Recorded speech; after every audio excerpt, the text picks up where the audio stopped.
Assalamualaikum warahmatullahi wabarakatuh.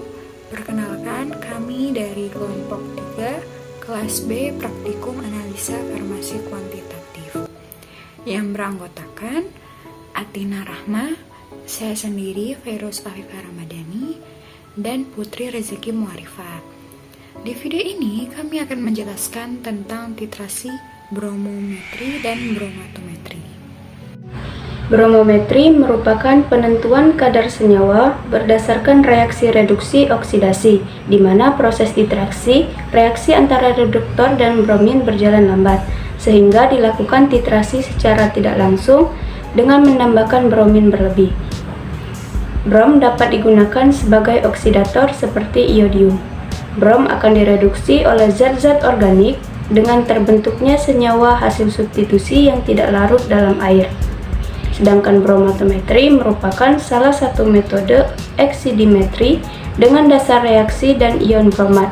Oksidasi potensiometri yang relatif tinggi dari sistem ini menunjukkan bahwa kalium bromat adalah oksidator kuat. Bromatometri merupakan metode penetapan kadar suatu zat dengan prinsip reaksi redoks. Titrasi bromometri dan bromatometri adalah salah satu metode titrasi yang didasarkan pada reaksi oksidasi reduksi. Metode ini lebih banyak digunakan dalam analisa jika dibandingkan dengan metode lain.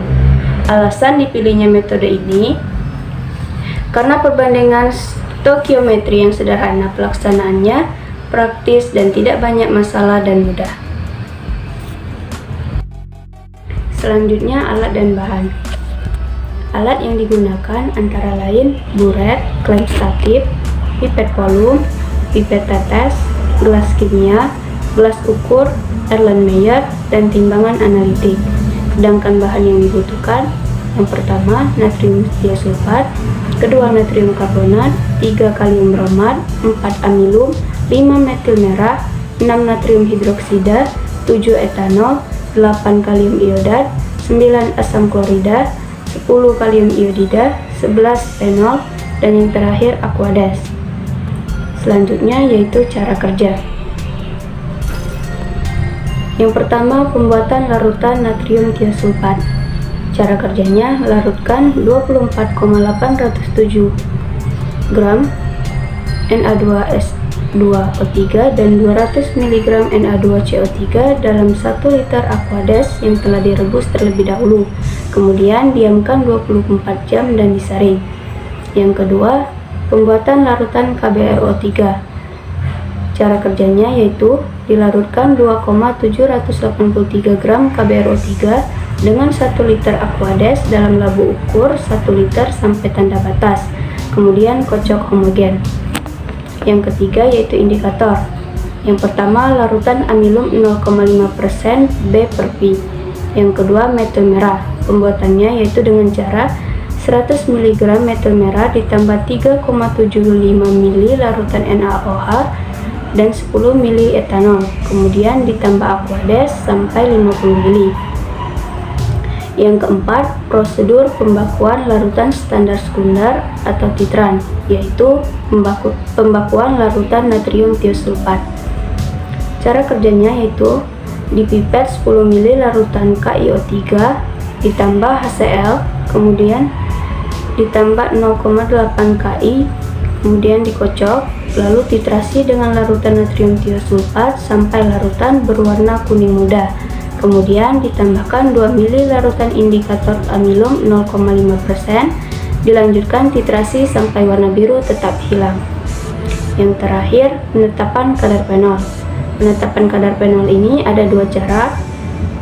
Yang pertama, dipipet sampel 10 ml ke dalam Erlenmeyer, kemudian tambahkan 20 ml larutan KBRO3 dan 1 gram KBR.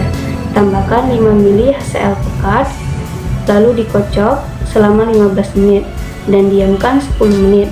Kemudian ditambah 1 gram Ki, kocok dan titrasi dengan larutan. Reaksi bromotometri merupakan metode oksidasi reduksi dengan dasar reaksi oksidasi dari ion bromat. Kalium bromat sebagai oksidator kuat, namun kecepatan reaksinya tidak cukup tinggi untuk menaikkan kecepatan titrasi dan dilakukan dalam suasana asam kuat dan dalam keadaan panas. Penambahan kalium bromida sebagai zat pengoksidasi kuat yang akan tereduksi menjadi bromin yang ditandai dengan terbentuknya warna kuning pucat, dan penambahan asam klorida pekat untuk memberikan suasana asam pada larutan. Karena dalam reaksinya, ion H+ yang terlibat dalam konversi ion BrO3- menjadi Br-. Sampel didiamkan selama 10 menit dan ditempatkan di tempat gelap untuk menghasilkan ion yang baik, karena ion tersebut mudah terpolarisasi oleh cahaya, sehingga nantinya tidak banyak ion yang terpolarisasi. Kemudian dititrasi dengan natrium tiosulfat untuk menghasilkan ion yang berlebihan dan ditambahkan indikator Kanji untuk mempercepat tercapainya titik akhir titrasi, dan dititrasi kembali hingga berubah warna menjadi biru. Bromin yang dibebaskan ini tidak stabil karena mempunyai tekanan uap yang tinggi dan mudah menguap. Karena itu, penetapan harus dilakukan pada suhu terendah mungkin, serta labu yang dipakai untuk titrasi harus ditutup. Terdapat hal-hal yang perlu diperhatikan sebelum melakukan percobaan bromometri. Karena memiliki sifat yang mudah tereduksi ataupun teroksidasi, maka alat dan bahan akan dilapisi menggunakan aluminium foil untuk mencegah terjadinya teroksidasi dengan udara, cahaya, ataupun lainnya. Sekian penjelasan materi tentang titrasi bromometri dan bromatometri dari kelompok kami. Semoga bermanfaat. Sampai jumpa di video berikutnya. Wassalamualaikum warahmatullahi wabarakatuh.